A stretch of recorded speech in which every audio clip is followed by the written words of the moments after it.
پھر خداوند نے موسیٰ سے کہا، پہلی لوحوں کی مانند پتھر کی 2 لوحیں اپنے لیے تراش لینا، اور میں ان لوحوں پر وہی باتیں لکھ دوں گا جو پہلی لوحوں پر جن کو تو نے توڑ ڈالا مرقوم تھیں۔ اور صبح تک تیار ہو جانا اور سویرے ہی کوہ سینا پر آ کر وہاں پہاڑ کی چوٹی پر میرے سامنے حاضر ہونا، پر تیرے ساتھ کوئی اور آدمی نہ آئے اور نہ پہاڑ پر کہیں کوئی دوسرا شخص دکھائی دے۔ بھیڑ بکریاں اور گائے بیل بھی پہاڑ کے سامنے چرنے نہ پائیں۔ اور موسیٰ نے پہلی لوحوں کی مانند پتھر کی 2 لوحیں تراشیں، اور صبح سویرے اٹھ کر پتھر کی دونوں لوحیں ہاتھ میں لیے ہوئے خداوند کے حکم کے مطابق کوہ سینا پر چڑھ گیا۔ تب خداوند ابر میں ہو کر اترا اور اس کے ساتھ وہاں کھڑے ہو کر خداوند کے نام کا اعلان کیا، اور خداوند اس کے آگے سے یہ پکارتا ہوا گزرا، خداوند خداوند، خدائے رحیم اور مہربان، قہر کرنے میں دھیما اور شفقت اور وفا میں غنی، ہزاروں پر فضل کرنے والا، گناہ اور تقصیر اور خطا کا بخشنے والا۔ لیکن وہ مجرم کو ہرگز بری نہیں کرے گا، بلکہ باپ دادا کے گناہ کی سزا ان کے بیٹوں اور پوتوں کو 3 اور 4 پشت تک دیتا ہے۔ تب موسیٰ نے جلدی سے سر جھکا کر سجدہ کیا اور کہا، اے خداوند، اگر مجھ پر تیرے کرم کی نظر ہے تو اے خداوند، میں تیری منت کرتا ہوں کہ ہمارے بیچ میں ہو کر چل، گو یہ قوم گردن کش ہے،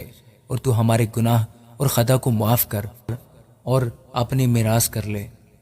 اس نے کہا، دیکھ، میں عہد باندھتا ہوں کہ تیرے سب لوگوں کے سامنے ایسی کرامات کروں گا جو دنیا بھر میں اور کسی قوم میں کبھی کی نہیں گئیں۔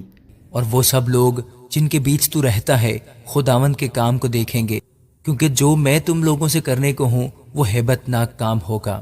آج کے دن جو حکم میں تجھے دیتا ہوں تو اسے یاد رکھنا۔ دیکھ، میں اموریوں اور کنانیوں اور ہتیوں اور فرزیوں اور حویوں اور یبوسیوں کو تیرے آگے سے نکالتا ہوں۔ سو خبردار رہنا کہ جس ملک کو تو جاتا ہے اس کے باشندوں سے کوئی عہد نہ باندھنا، ایسا نہ ہو کہ وہ تیرے لیے پھندا ٹھہرے، بلکہ تم ان کی قربان گاہوں کو ڈھا دینا اور ان کے ستونوں کے ٹکڑے ٹکڑے کر دینا اور ان کی یسیرتوں کو کاٹ ڈالنا، کیونکہ تجھ کو کسی دوسرے معبود کی پرستش نہیں کرنی ہوگی، اس لیے کہ خداوند جس کا نام غیور ہے وہ خدائے غیور ہے بھی۔ سو ایسا نہ ہو کہ تو اس ملک کے باشندوں سے کوئی عہد باندھ لے، اور جب وہ اپنے معبودوں کی پیروی میں زناکار ٹھہریں اور اپنے معبودوں کے لیے قربانی کریں، اور کوئی تجھ کو دعوت دے اور تو اس کی قربانی میں سے کچھ کھا لے،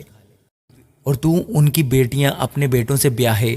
اور ان کی بیٹیاں اپنے معبودوں کی پیروی میں زناکار ٹھہریں، اور تیرے بیٹوں کو بھی اپنے معبودوں کی پیروی میں زناکار بنا دیں، تو اپنے لیے ڈھالے ہوئے دیوتا نہ بنا لینا، تو بے خمیری روٹی کی عید مانا کرنا، میرے حکم کے مطابق 7 دن تک ابیب کے مہینے میں وقت معینہ پر بے خمیری روٹیاں کھانا، کیونکہ ماہ ابیب میں تم مصر سے نکلا تھا۔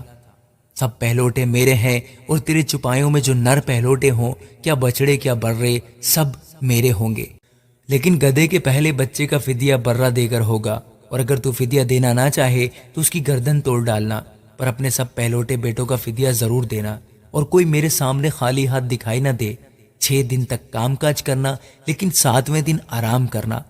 ہل جوتنے اور فصل کاٹنے کے موسم میں بھی آرام کرنا، اور تو گیہوں کے پہلے پھل کے کاٹنے کے وقت، ہفتوں کی عید اور سال کے آخر میں فصل جمع کرنے کی عید مانا کرنا۔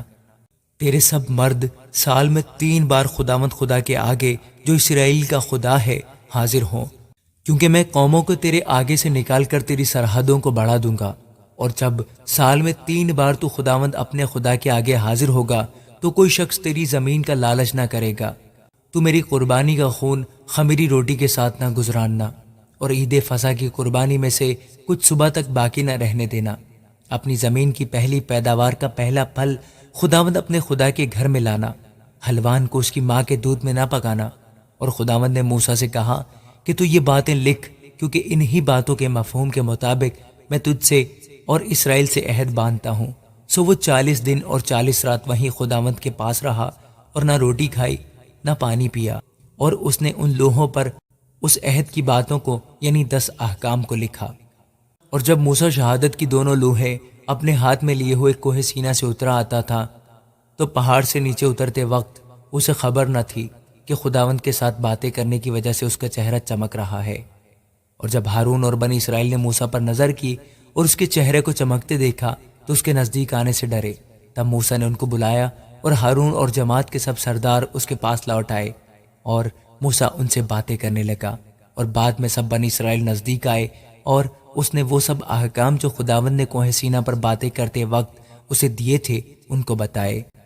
اور جب موسیٰ ان سے باتیں کر چکا تو اس نے اپنے منہ پر نقاب ڈال لیا، اور جب موسیٰ خداوند سے باتیں کرنے کے لیے اس کے سامنے جاتا تو باہر نکلنے کے وقت تک نقاب کو اتارے رہتا تھا، اور جو حکم اسے ملتا تھا وہ اسے باہر آ کر بنی اسرائیل کو بتا دیتا تھا۔ اور بنی اسرائیل موسیٰ کے چہرے کو دیکھتے تھے کہ اس کے چہرے کی جلد چمک رہی ہے، اور جب تک موسیٰ خداوند سے باتیں کرنے نہ جاتا تب تک اپنے منہ پر نقاب ڈالے رہتا تھا۔